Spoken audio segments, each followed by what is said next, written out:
This is KC Sports Tonight. Welcome everybody into a Friday edition of KC Sports Tonight. A lot to talk about. Neal Jones with me today. But Neal, I got to start with your shirt there. Haven't seen that one before. Set the scene for us. Where are you? And again, what are you wearing? Well, I showed up wearing my blue Channel 5 golf shirt, which seemed very innocent, right?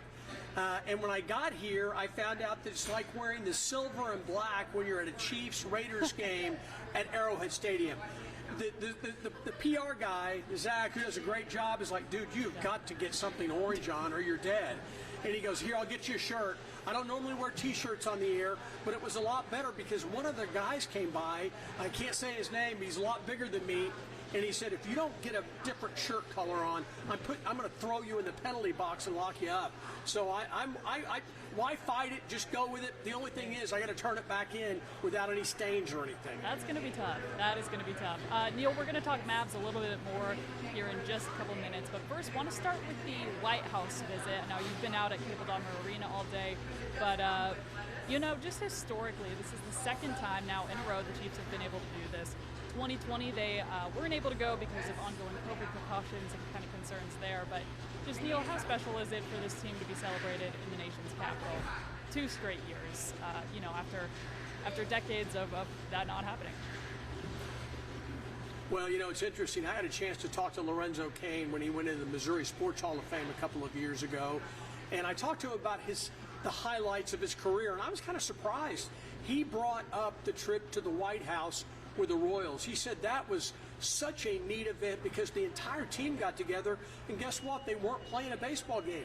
They even, of course, brought guys in who were no longer on the Royals, who had retired or whatever, and they came in. He said it was really a special, special moment that he will never forget, and I suspect that if we were to talk to guys 5, 6, 7, 10 years down the road, I think the Chiefs players are going to say the very same thing. At the time, Marleah, you played big-time sports. When you're playing, you're so focused, you don't really enjoy things. But when you retire, you get a little older, you're like, oh my gosh, I've been to the White House. I got to meet the president. I think it's really, really going to be a special moment for every single person who was there. Yeah, and these guys are in the middle of, they're in the thick of it. They had their second round of OTAs this week. They have their third round next week. Mandatory minicamp is the week after that. We got training camp after that at the end of the summer. Something interesting, Neal, I looked at the calendar today. We are 110 days from when the Chiefs won the Super Bowl. We are 97 days ahead of the 2024 season opener. So we're closer to next season now than we are the Super Bowl, which is hard to believe because it feels like you and I were just in Las Vegas. No, there's no question about it. But the NFL doesn't have an off season anymore. We got back from Vegas. You've got the parade, and then they begin immediately to reassess talent in the draft, and all the talk is about the draft, the combine. All that's going on, and then boom, you have the draft. It's a huge story. They bring the rookie minicamp in. Everybody goes out there to talk to the Xavier Worthies of the world. And then 2 weeks later, guess what? The whole team comes in. Patrick Mahomes is here, and they're doing their OTA voluntary workouts, followed coming up here in June with the mandatory minicamp. And then finally they get a break until they go to camp in late July. There is no off season. I know a lot of people involved with the NFL kind of lament that a little bit because they have to work all the time. They don't get the long break they used to get. Yeah, and we get these kind of nuggets throughout the offseason that get us clinging to the next thing so we don't feel like we're missing too much because a lot of folks anxiously awaiting Chiefs season to start. But for folks who missed it today, pretty special White House celebration. I would watch it on KCTV5.com if you can because, first of all, President Biden welcomed the team back by saying, welcome back. Hasn't done that for a lot of teams. Pretty hard to repeat 20 years since the Super Bowl team has done so. A couple other highlights. Biden lauded the teams, not only their on-field success, but their response to the shooting at the Chiefs parade back in February. He gave his condolences to the victims and said, a lot of those players in a moment where they thought it was going to be kind of light and celebratory, they stepped up. You heard the story of Clyde Edwards-Helaire, going to a kid and making sure he was comforted. Andy Reid hugged a kid and said, just breathe, it's going to be okay. So I thought it was a poignant note for Biden to recognize the team for that as well. And Neal, you were there. I don't know how it's been for you, because people come up to us. You're from this community. Your parents live here still. You know thousands of people from your times growing up. I've been here on Channel 5 for like almost 32 years, and what I have found is since the parade, it doesn't matter where I go. People come up and say, oh my gosh, I saw you were at the parade, or what did you think about the parade? Are you freaked out? Would you go to another parade? This was a seminal moment for this town. I think that this is, maybe it'll fade away because things have a tendency to fade away. Even the biggest tragedies or the biggest events, you get down the road a little bit. How many people remember the Hyatt disaster, that Friday night when the skywalk collapsed, and it was one of the most horrific things I've ever seen in my life back in 1979 or 80. I mean, eventually it faded away a little bit, so I know the shooting will probably fade away. But wherever I go, people bring it up. Police officers bring it up. Security people bring it up. Just regular Chiefs fans bring it up. So, Marleah, I think that's going to be with us. One question, by the way, I listened to the coverage. Couldn't see it, but I was here waiting for my 4 o'clock live shot. And I thought you guys did, all three of you, Sharon, Brad, and yourself, did a really good job. Thank you. But I got to ask you, was Kelsey surprised when they brought him up? Oh, or did you think he knew they were going to bring the... I'm so glad you mentioned that because, again, quick recap. So last year, Travis Kelce tried to slither on over to the mic. He ended up kind of fumbling out a few words before Patrick Mahomes grabbed him and said, I'm sorry, and put him back in his spot. This year, Brad and I and Sharon, who were on the 3 o'clock news getting ready for this, we were talking and we were like, do you think he's going to try it again? This year he loses a little bit of the element of surprise. People know maybe he's going to try it again. President Biden welcomed him up at the end of the speech, said, I got to have Travis Kelce up here. And Kelce came up, said, my fellow Americans, which is the line he wanted to get out last year, couldn't quite get it done. And then said, you know what, President, I've actually been told I'm going to be tased if I stand too close to you, so I'm going to go back to my spot. It was just such a witty, quick response, and we were kind of split. We were like, he has really good comedic timing. He's quick on his feet. Maybe he came up with that on the fly. Maybe he had a bit of a heads up to maybe prepare something in case that happened. But it was a pretty special moment that we're going to remember for a long time. I have two questions because I don't think you probably mentioned it on the broadcast and I just missed it here at the arena. One, was Taylor Swift mentioned? Was she there? Was she mentioned by anybody? Yeah. And two, can we now say that off the field, is their tight end the bigger star overall worldwide than the quarterback? As good as Patrick Mahomes is he as well known as Taylor Swift's boyfriend? So I'll start with your first question, and it was kind of funny because right at the end of the ceremony when they were kind of turning the mics down, we heard maybe it was a reporter or just someone in the crowd yell, "Where's Taylor?" We didn't get an answer, but that question was asked. She's on her Eras tour. I believe she's on her Europe stop.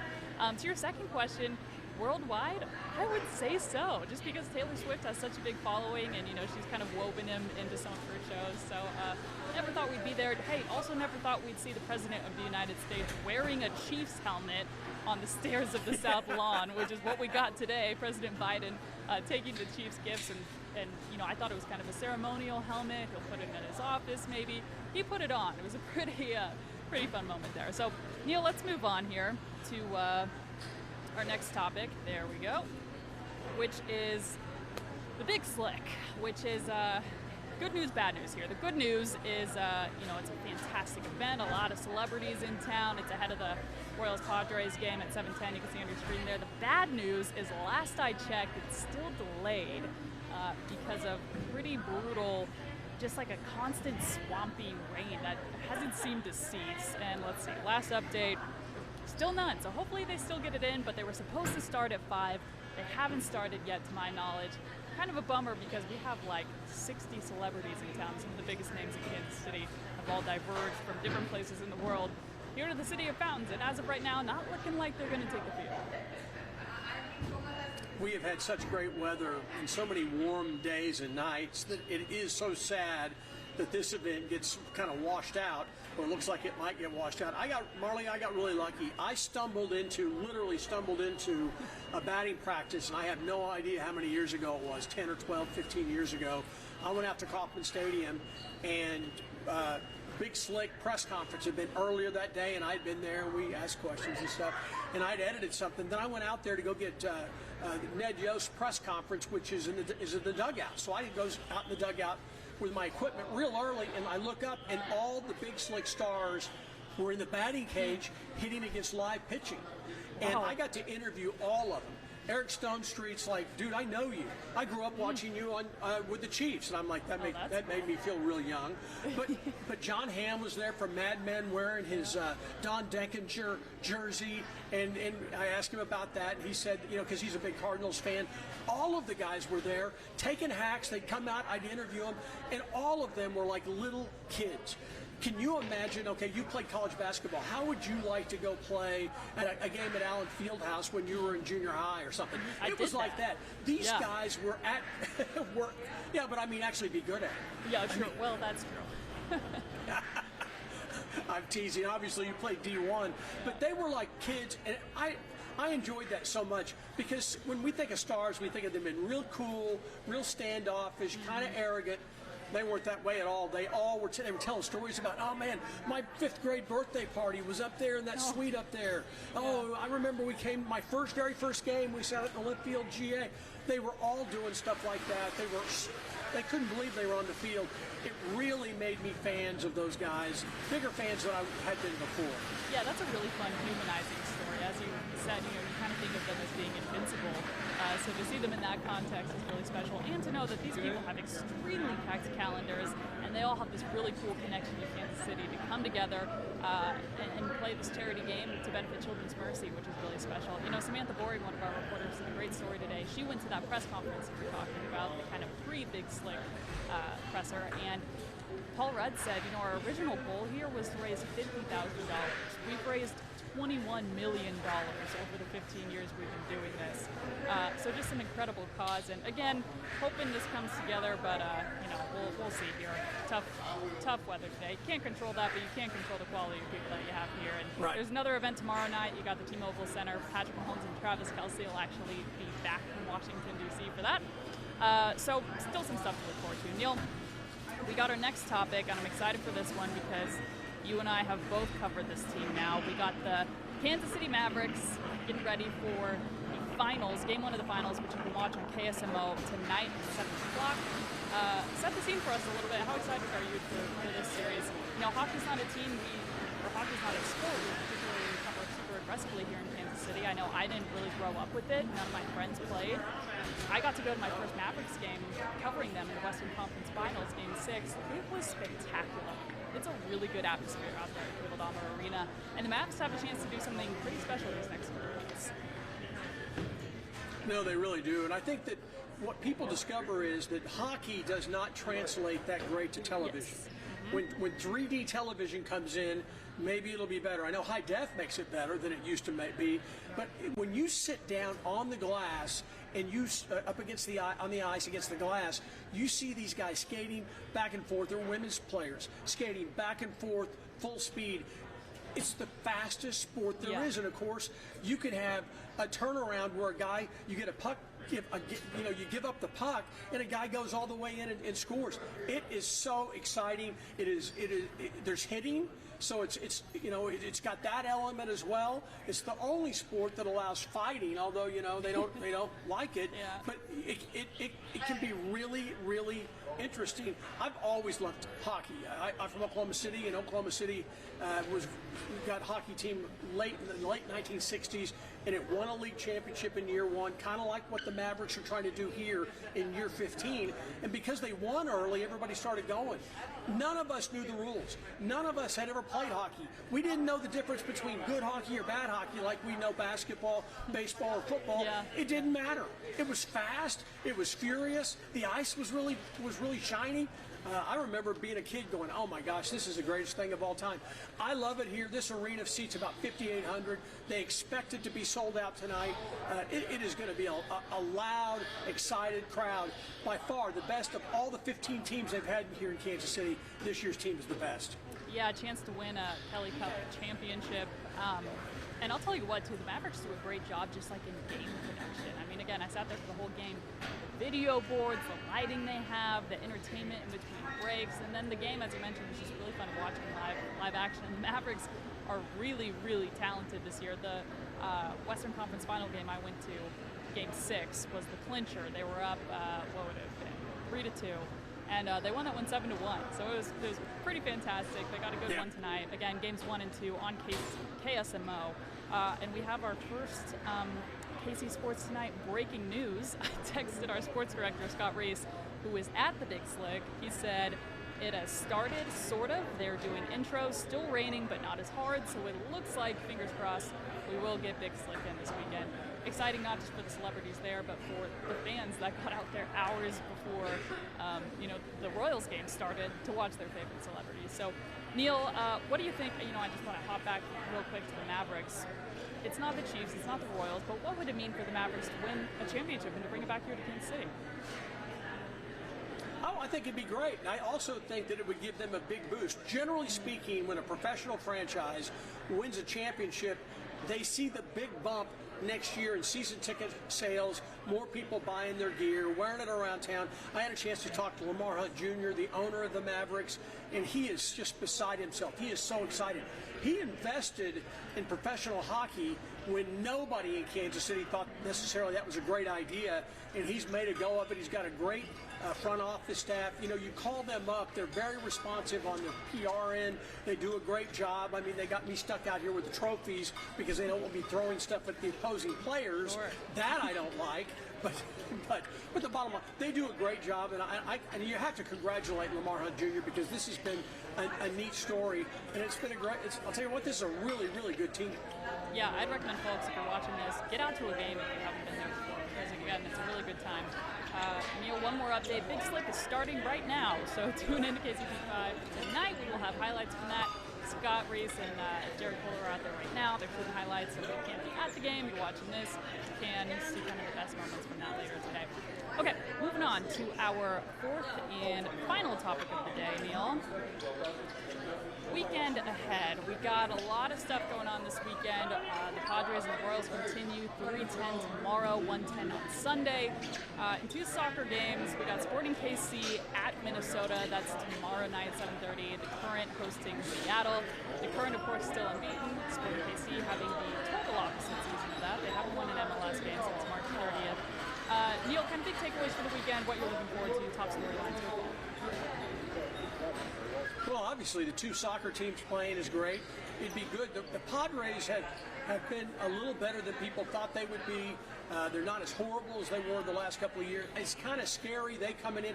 The Royals need to get it going. They really stubbed their toe, I thought, in Minnesota, giving up, not playing their best baseball early in games and then having to try to fight back.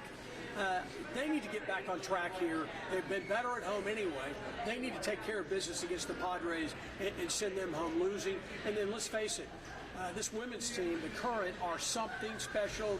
They fired their GM last week, which is kind of a shocker. But as a team, they have been very, very impressive playing at home. I would expect them to have a great opportunity to pick up another win. And as far as Sporting KC goes, I didn't see this coming. I just didn't. I thought they were going to be a better side, and it's been a stunner that they have been this poor early in the year. And when your coach is calling out your effort, individual players' effort, it makes you wonder what's going on. Well, when I say the soccer teams have had kind of a tale of two seasons, the Current did a massive roster overhaul this offseason. They went from not making the playoffs to now sitting near the top of the table, 15 games in now. Sporting kept most of their roster from a team that did make the playoffs, and they're having some serious issues with 15 games in. They've lost their last. They haven't won in their last, I want to say, 8 or 9 MLS games. Again, March 30th is the last time they won a league game. So interesting to follow that. And last note I'll make here on the Royals is they had a home sweep at home, obviously at Hoffman Stadium the last time they were here. Then they went on the road, and we were talking on this show, and we were like, okay, this is a big road stand. Even you can play well at home. You're fighting for positioning in the AL Central. Can you get it down on the road against a good Twins team? I mean, rebounding answer was not really. I think stub the toe is kind of the perfect metaphor for that. So we'll see how they can bounce back tonight. Got a good crowd on hand, not only because of Big Slick, but because of played Big Slick, so it'll lead even closer into the game here. So Neal, we'll let you go. You got a big game to cover. Excited to watch the Mavericks game. If you can't make it out there in person, a reminder that game is on KSMO. So for Neal Jones and myself, thanks for watching, and have a great weekend.